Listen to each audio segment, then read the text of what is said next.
So first we're going to start with how to create a wash. It says here wet on wet, that comes later, but a wash is the first basic thing that everyone should know how to do. It's so easy. I'm going to take some of my color. A wash is usually a light color, and we use washes if we want to paint a very large area. For example, if you're doing a background or the sky. You'll want to know how to create a wash. And basically we'll start with wet paper. This is why it says wet on wet.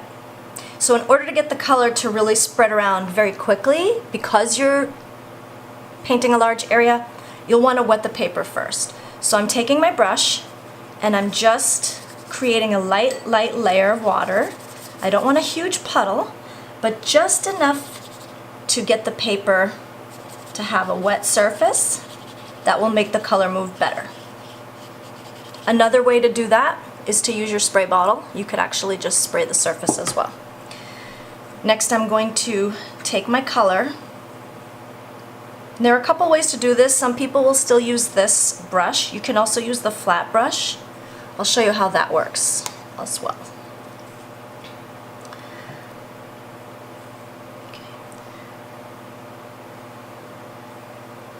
So basically, you just want to apply the color fairly quickly, and because the paper is wet, the color should blend pretty well. If you just go over it a few times and you're gentle with it.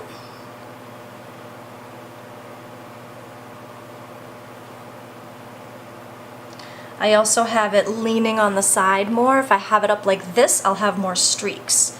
So I lean it to the side more, and then I kind of, this is just lifting up the extra water so it doesn't puddle up on the side.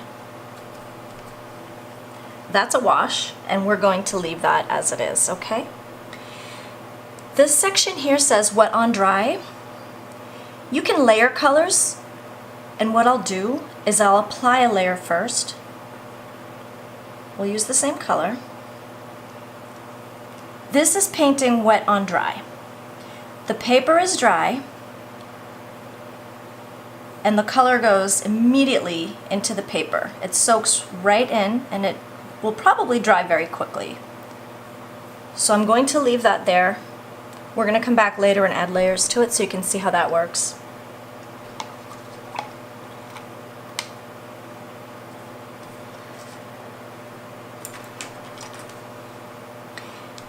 Wet on dry works great if you have specific shapes that you want to fill in with color.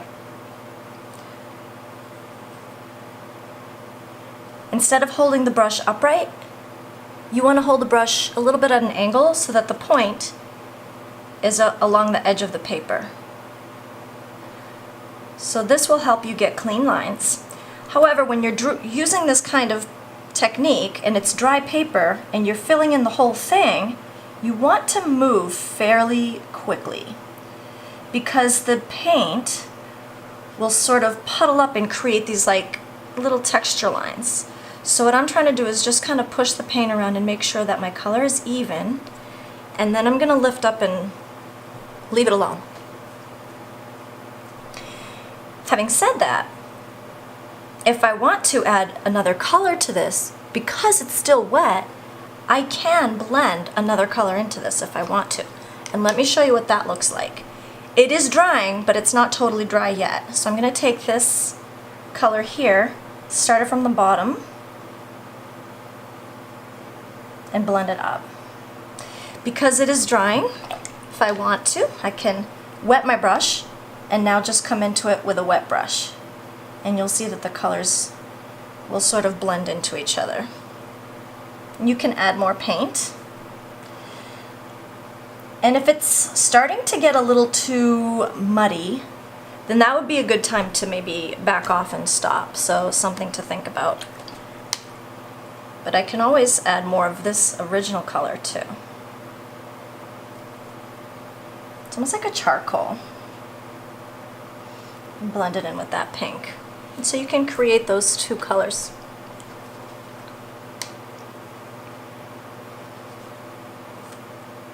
Another thing you can try if you're blending two colors I think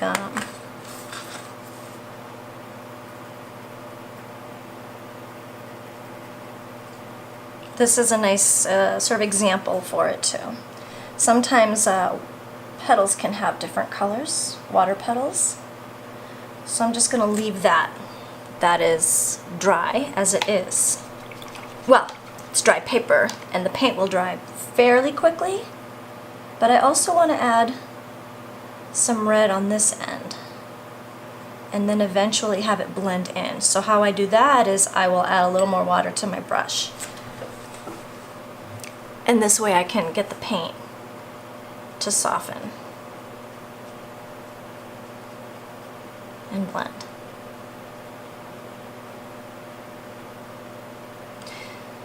Doing it this way, you can still kind of see the lines, but not as well. They do get fuzzy. This one is still wet. So I'm also going to show you what it looks like when you do have this wet paint and you do take a color and you apply it. Maybe in a thinner step. And this is starting to dry. Whoops.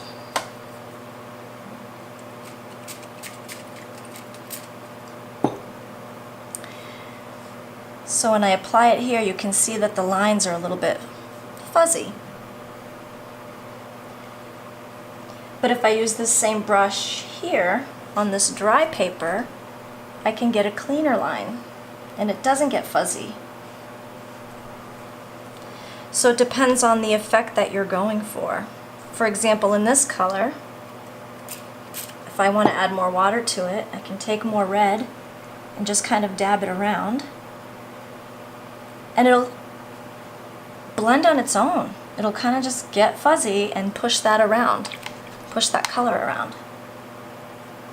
I can add more yellow, get in here. You know, a light touch is all you need with watercolor. That's why some people really like it. You don't have to have a lot of technique, but it is a good way to develop your skills if you're trying to get better at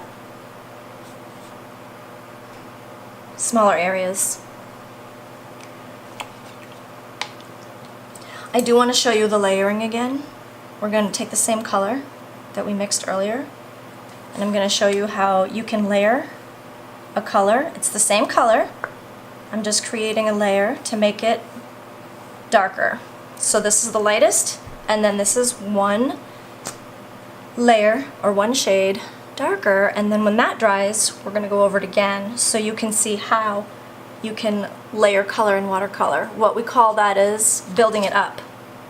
Okay, so if you painted something on your painting and when it dries, it does get a little bit lighter, so if it looks too light, you can go back in and you can add more layers of color. I just wanted to show you that. Next thing we're going to talk about is value scales.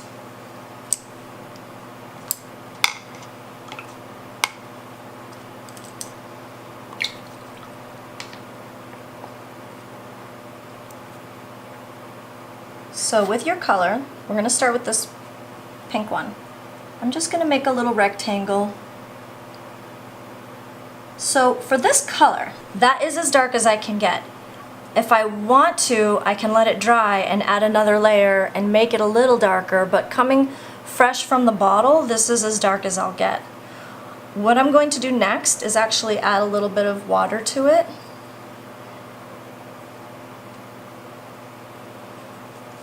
So I can make it lighter. The thing about watercolor that's fun is all you need to do is add water to make it lighter. Instead of white. Don't add white to watercolor to make it lighter. That's a different chapter, basically. And we'll talk about it.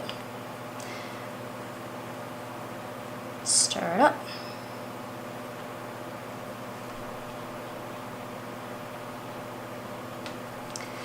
That will get lighter as it dries, but I have a lot of paint in here, so I'm going to add some to here so I can get to my next level.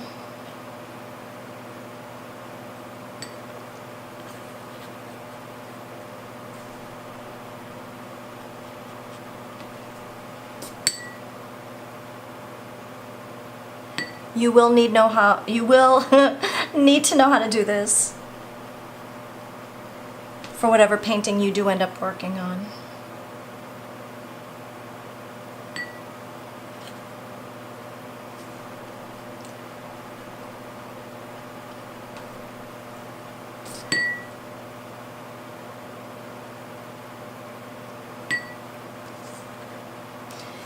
And so on. I think you get the picture. So you can just get lighter and lighter as you go. So that's for value scales. Let me do a quickie review. So a wash is wetting the paper and putting a single color over it. When the paint is wet, you can actually paint wet on wet and get fuzzy lines and also get some blending. When you're using dry paper, you can paint wet on dry. As we said earlier, you can get some pretty clean lines too if you want. Also depending on how you hold your brush, but I like to hold the brush vertically to get those darker lines.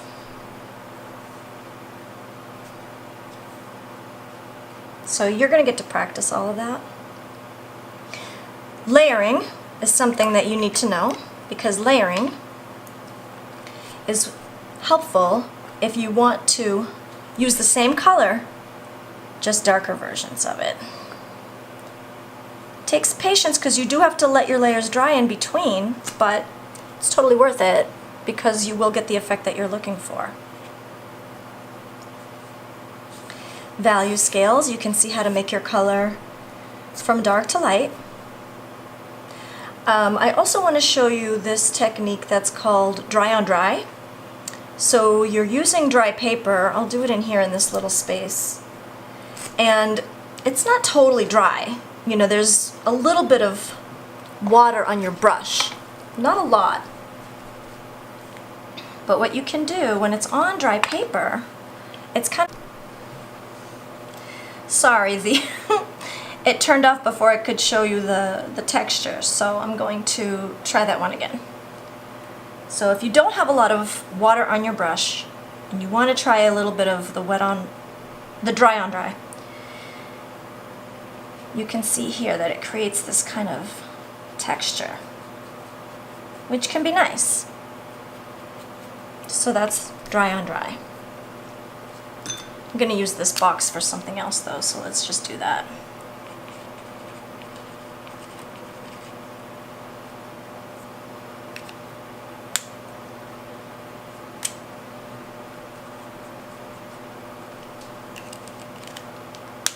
Okay, so I like this red. Let's just use it for this one here, and we'll add a little bit of water. My brush already has a little bit of water on it. And let's add that red.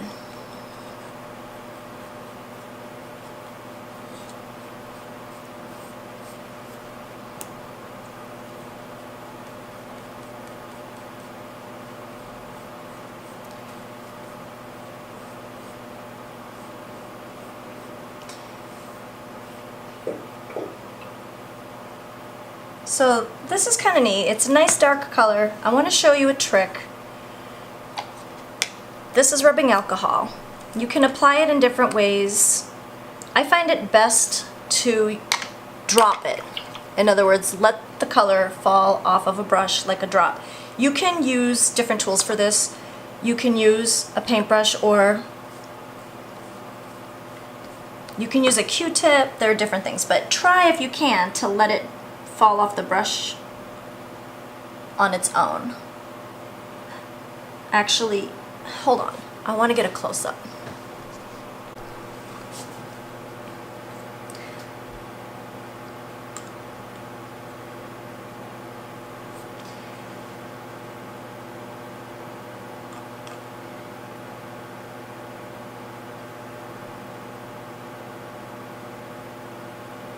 So in order for this to work, the paint does have to be wet. And it has to have a decent amount of paint on it. You can also tap it and get some smaller pieces.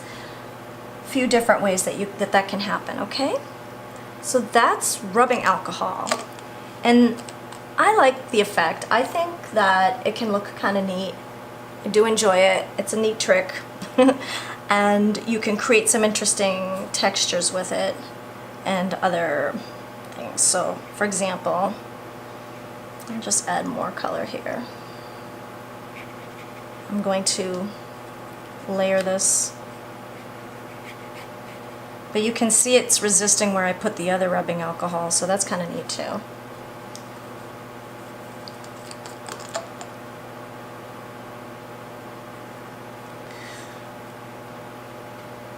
So yeah, you can have some interesting effects working with this. Again, it depends on what you're trying to accomplish, but yes, it can definitely be very fun. The next thing I'm going to do is show you how to use salt and how to use plastic wrap. I am going to wet the paper just a little. I'm going to get some of this fun color here. I like it.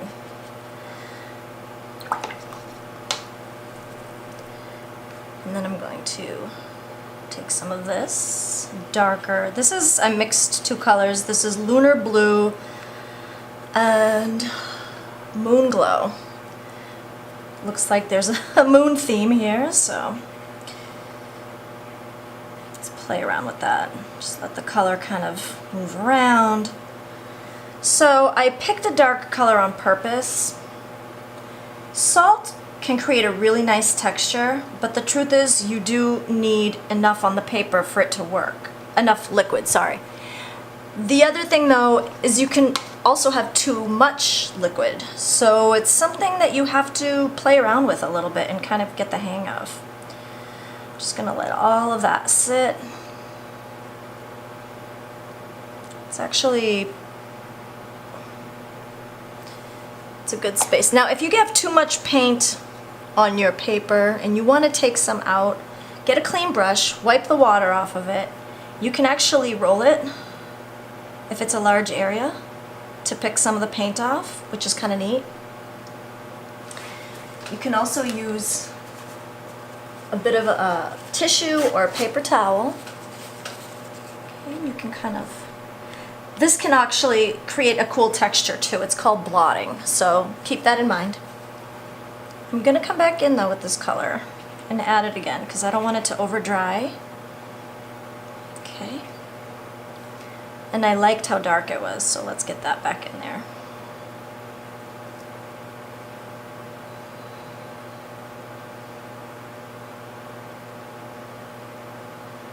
Okay, cool.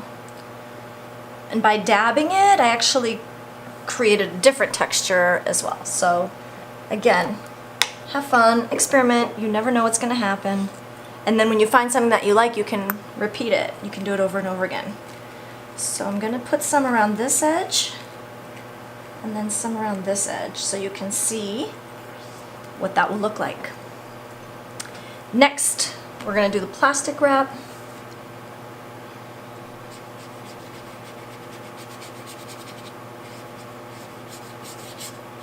Again, I picked a slightly dark color because it just seems to show up better. And who doesn't love blue?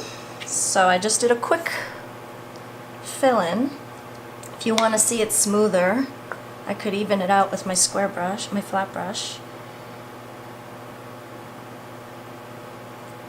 Okay. A little more even. Can pick it up the extra paint here. Now, I have this,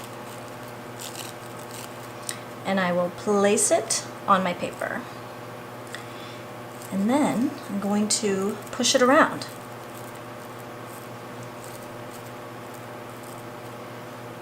So you can really manipulate it any way that you like, and what will happen is you can see that the water is starting to gather in some of the flat parts, and then the lifted parts pull the water away from that area. So what I'm going to do is leave it alone and let it dry, and I'll show you how to do a gradient next, and we'll go from there. Okay. So we'll start with this mix that we made earlier. We'll just start at the top. I'm just going to start to pull the color down. Because the paper is wet, it naturally wants to start moving down the page. I just want to keep it smooth. You also want to then get some clean water and start to add that as well. So you can see now I'm getting from dark to light. If I want it stronger, I can go ahead and load my brush and really just add another whole dimension to it. Again, notice how if I hold my brush up high, I get these streaks, but if I hold it sideways, it's much, much cleaner. The blending happens easier. A bigger brush might also be better at this point. But you can see I'm just pulling down the water, getting more water on my brush. The paper's starting to dry, so I want to be mindful of that.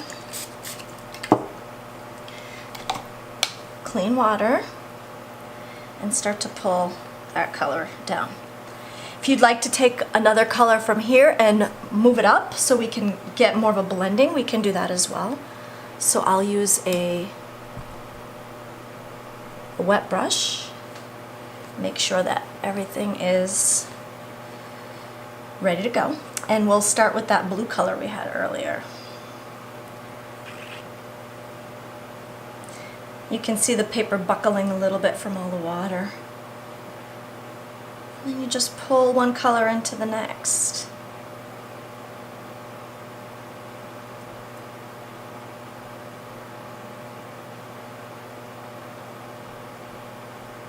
So you can create kind of a neat ombre look, but we call it a gradient, so that's kind of neat.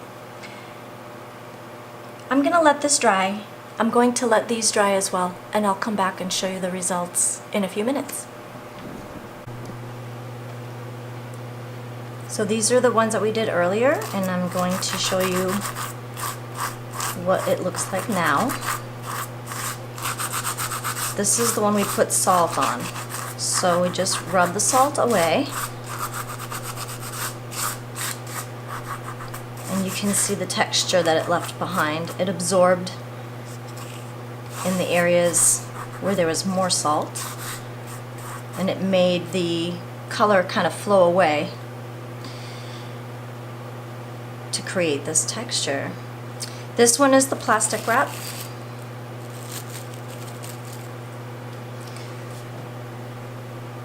You can see the areas again where it kind of pulled some of the color away.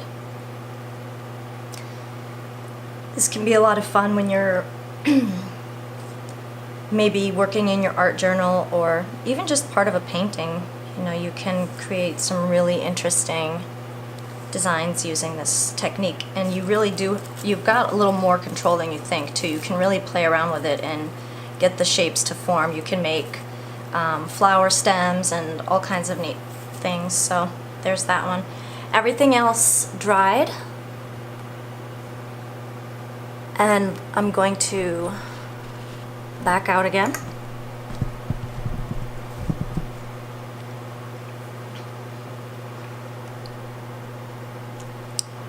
And this is how it looks. This is the gradient. And we'll go through some other techniques when I come back.